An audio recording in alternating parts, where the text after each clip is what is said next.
Hello, how are you? Well, I am going to do a video today on Daniel again. In my last video, I talked about Daniel 7 and I explained very clearly those four beasts, and I did some more studies in Daniel, and I came to Daniel 12 and I realized that is just not chronological. He doesn't explain necessarily a vision, but he seems to pick up on things that the Holy Spirit have shown us, but like just little pieces, and they are not in correct order at all. Okay? And I came across, because I saw, I'm trying to find my New King James Version. I don't want to do NIV, I'm going to do King James. Because in Daniel 12, it was very obvious with 11. But then as I looked at the whole thing, I'm realizing the other ones kind of look odd too. Because right there it was very, very obvious. So here Daniel talks about, of course, kind of wrapping up his visions. We know Daniel's visions, he has separate visions that are not chronologically or arranged. Within the vision, there's chronology, okay? But each vision is separate, and it's usually even overlapping. But in 12, he does something really odd. He kind of wrapped things up. He wants to know more, but God says, no, you close things, you go to sleep. He says that here in 9, and he said, God, go your way, Daniel, for the words are closed up and sealed till the end of the time of the end. Okay? So he's telling him 3 times, okay, seal it. I'm not going to tell you more information. And then all of a sudden in 11, something else pops in. And from the time, and in my, what do you call it? In mine, it's actually in quotation. I don't know why, but it's because God says it. And from the time that the daily sacrifice is taken away and the abomination of desolation is set up, there shall be 1,290 days. Blessed is he who waits and comes to the 1,335 days. He just pops it in there. And you're thinking, okay, where does that fit? See, this is where many people very confused. He's saying that, is that at the end? Because he's at the end of his, of his letter, of his book. Where in the world does this belong?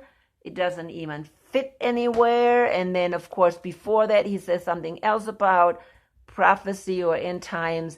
And from the beginning, at the time Michael shall stand up, the great prince, who stands watch over the sons of your people, and there shall be time of trouble such as never was since there was a nation, and even to the time, and at the time your people shall be delivered, everyone who's found written in the book. Now this is all a little kind of pulled from here and there. But let's now go really and go one piece at a time. I'm going to start with verse 11, because that was the most obvious one I could see that does not fit. Okay?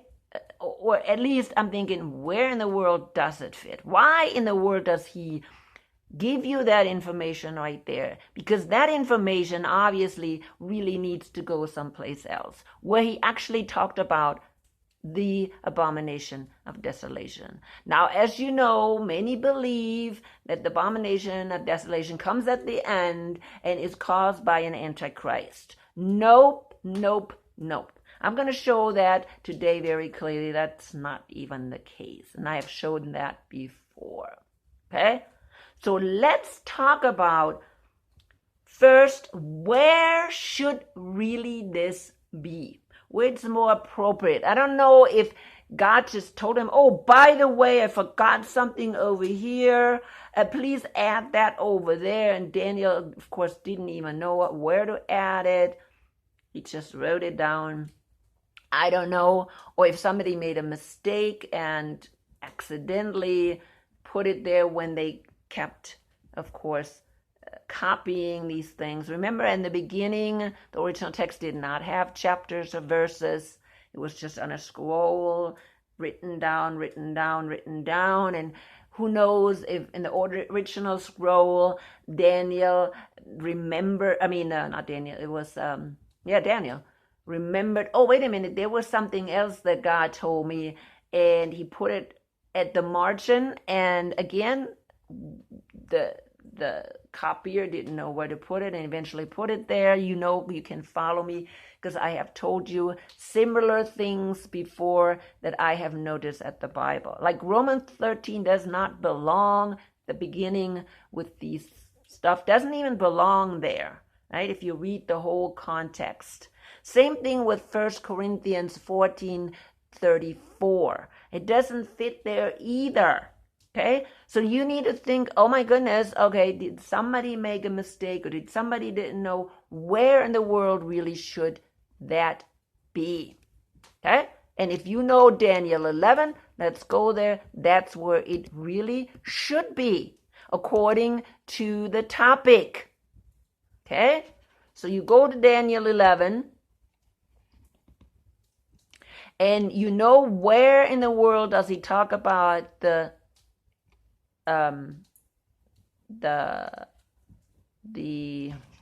abomination of desolation. That's in 31. Okay, so go to 31. If you know that, see, you can see, that's where he's talking about the abomination of desolation. That's where the timeline is, where that fits. Because 11 gives you a total timeline of humankind, okay, and all the battles and stuff from the time of the Babylonians all the way to the end. And so here we're talking about in 31, and forces shall be mustered by him, and they shall defile the sanctuary. Actually, the whole thing says, so he shall return and show regards for those who forsake the holy covenant, and forces shall be mustered by him, and they shall defile the sanctuary, and for defile, okay?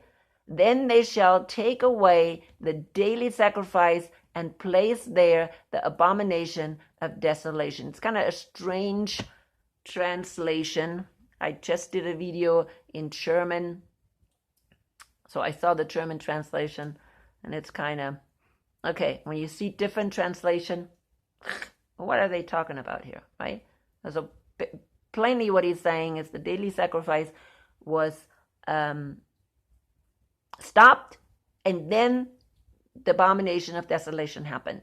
And we can see that now, not, hey, the daily sacrifices were stopped at the same time of the abomination of desolation, but before, because then we have, of course, Daniel 12, when we see what it says there. It says it was done away before.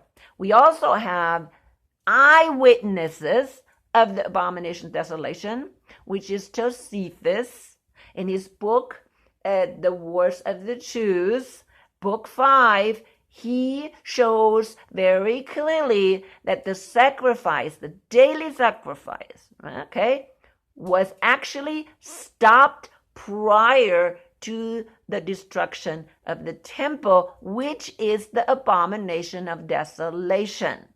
Okay?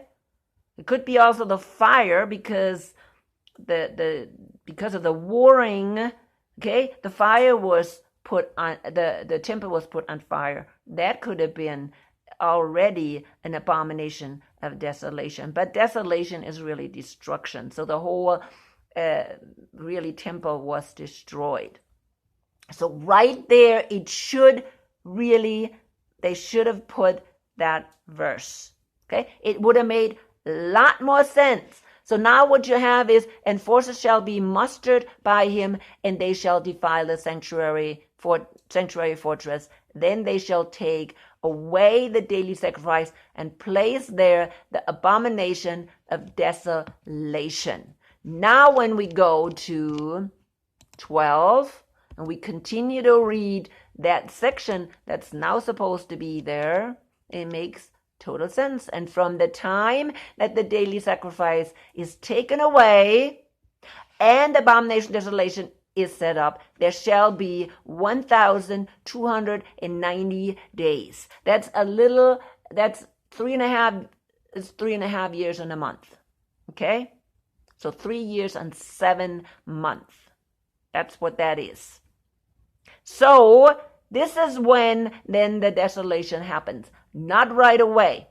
And Josephus shows that clearly. If you read it, I am not going to quote him because I do have the books. I have done that study many years ago. That's why I know it. Okay. Then he says, blessed is he who waits and comes to the 1,335 days. Why? Why are those blessed? Because they're not killed or taken into captivity. Okay? That's why. Those are the people that listen to Jesus's warnings in Matthew 24, in Mark 13, and in Luke 21. Okay? Because all the disciples knew the warnings and they left Jerusalem and they came to the 1,335th day. Okay? They did because they left Jerusalem. Okay? Now, do I know that when I just read that in the middle of God telling him to shut up, Daniel, and close the book? I will not tell you more information. This is it.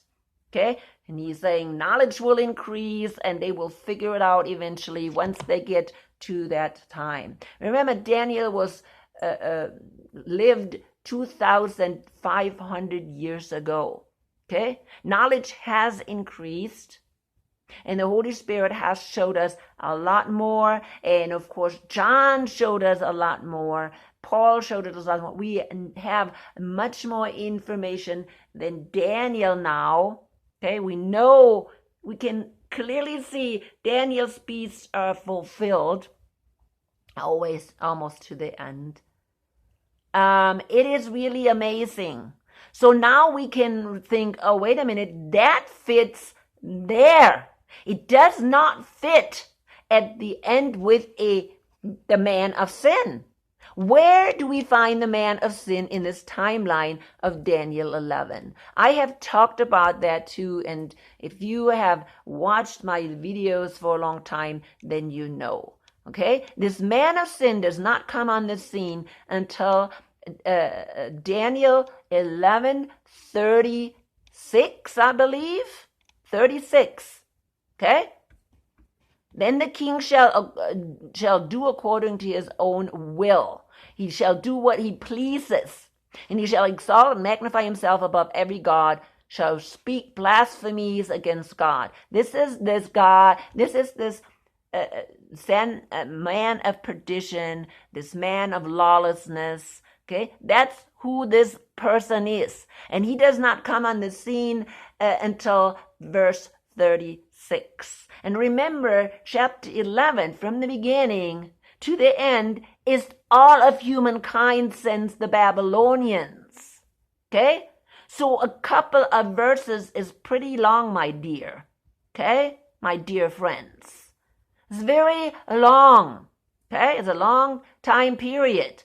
This man of sin came on the scene 326 with Constantine.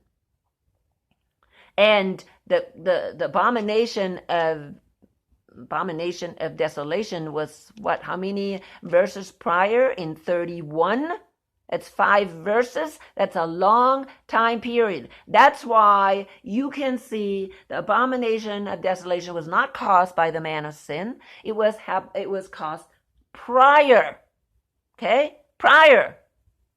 We have to understand all this. And you know what? I'm not cuckoo either. Somebody again tried to tell me I left my first love. You know what? I told him, you know what? Who was my first love? My mother was my first love. Who are you talking about? Of course, I know when they talk about first love, it's Jesus. But you know what? You do your own study instead of telling me nonsense. And of course, these people don't, listen to my videos anyways. So it doesn't matter to even get upset about them. But these are the people that would have reported me on YouTube. Okay? This is what happens on YouTube. Because you have these really evil people.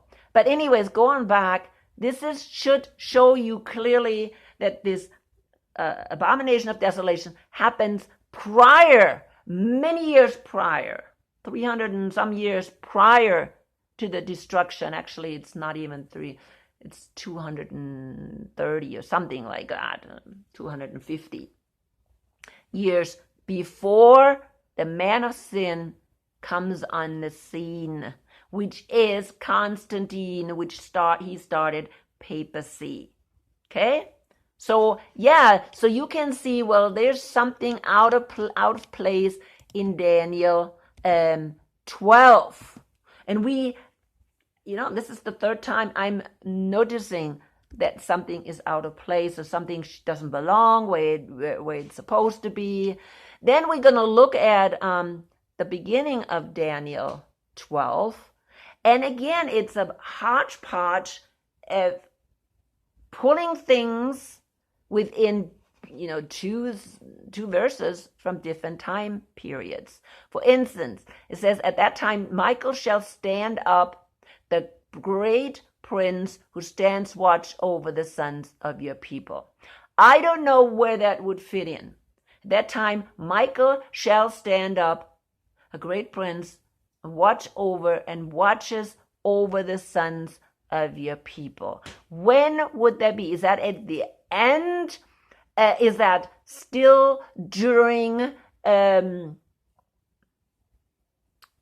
Because in the next says, and there shall be a time of trouble, such as never was since there was a nation, and even to that time. And at that time, your people shall be delivered, everyone who is found written in the book. Okay? Now, I'm going to go to right here because that seems to be one thought.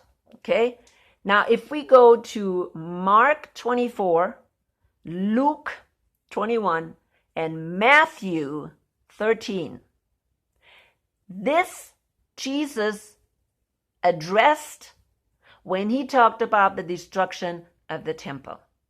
So, this first verse goes with the destruction of the temple. And this trouble times, these very horrendous times that the Jews went through before the destruction of the temple and Jerusalem. Okay? So that one verse goes with that. Because Jesus himself addressed it there.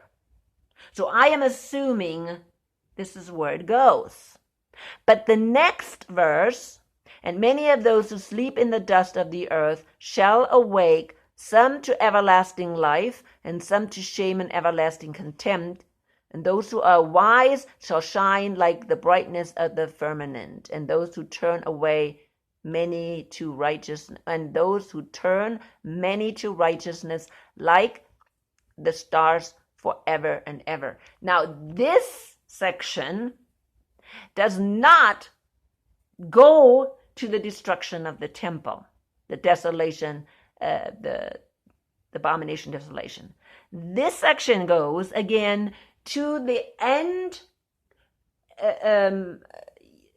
I would think Revelation 20.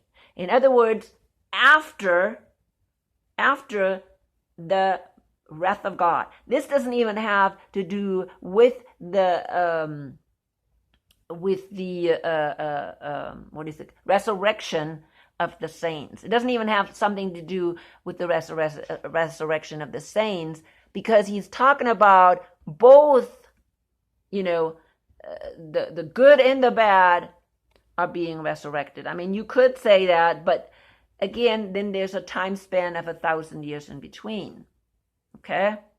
But it is more that this goes with Revelation 20.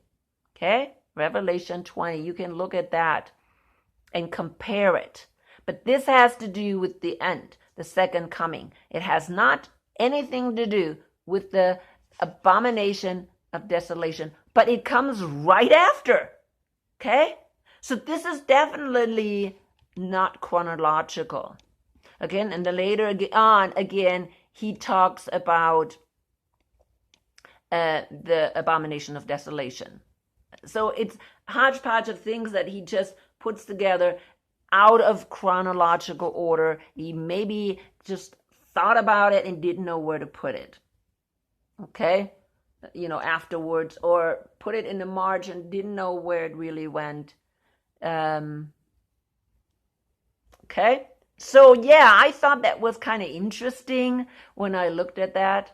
There are some things, that, God puts them there. Yes, of course, he's in control. I'm going to drink something. God puts them there. But I think maybe on purpose, so because he says to Daniel, you go to sleep and knowledge will increase. So maybe later on, we actually will figure it out. Okay? As we have more and more information, we figure these things out. Because Daniel didn't figure it out. So we have to be, though, careful when we read these things. Because they may not go, or some of the things, you have to look at the context. Do these things even fit together? And where do these, in Daniel 12, go?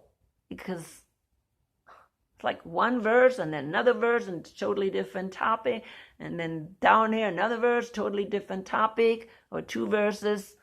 And anyways, I'm coming to an end.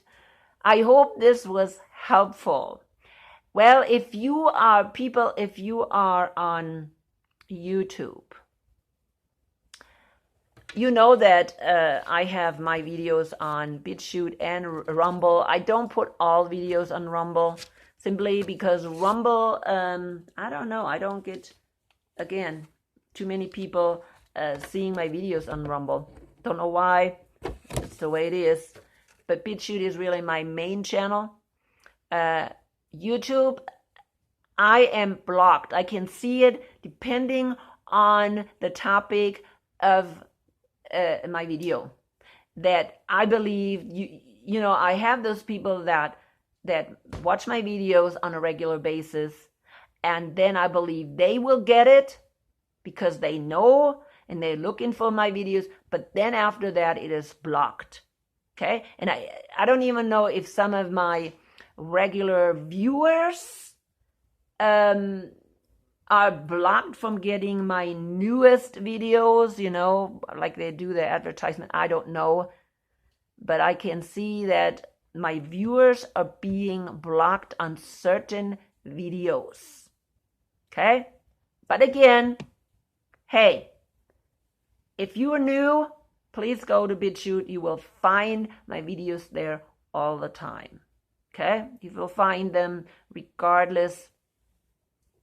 And again, you don't find all on the Rumble, you find them, but really, it just takes me a long time to upload my videos, like 1.5 hours, and then I would have to, upload 3 videos, and then I have my German videos to upload, so I have 5 videos that I upload, and that's just quite a lot. Anyways, I'm coming to an end. People share my videos because they're not going out there, okay? YouTube is not doing me a favor and letting people know my videos. Share my videos just anywhere you can. I know, you can forget about Facebook or whatever. Share them on Twitter. No, I think you can because, I don't know, I've tried Twitter, but I think on Twitter you can only do, I don't know, 5 minutes or something like that. Anyways, I'm coming to an end. I'm now just blabbering, and I'm not a blabberer. So, anyways, let the Holy Spirit guide you always.